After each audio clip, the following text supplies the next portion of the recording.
Ikinaalarma ng dalawang kongresista ang pagdami umano ng mga estudyanteng Chinese sa Cagayan. Pero ang gobernador ng lalawigan wala raw nakikitang banta. May report si Oscar Oida.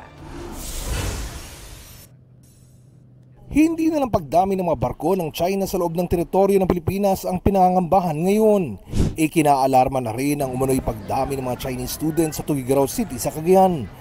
Naghain na magkaiwalay na resolusyon sina Cagayan 3rd District Representative Joseph Lara at Isabela 6th District Representative Faustino Inodi para paimbestigahan yan.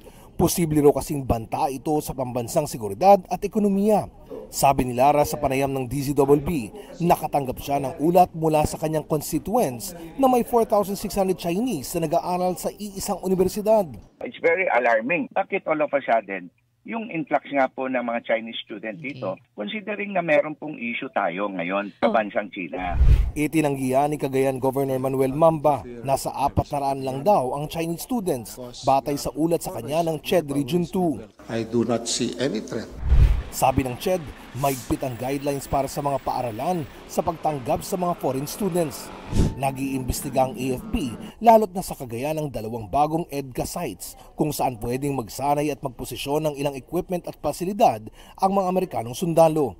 Malapit din ito sa Taiwan na inaangkin ng China. We are looking towards the national security implication of this. Ano ba talaga yung pakay nila towards this influx of these numbers?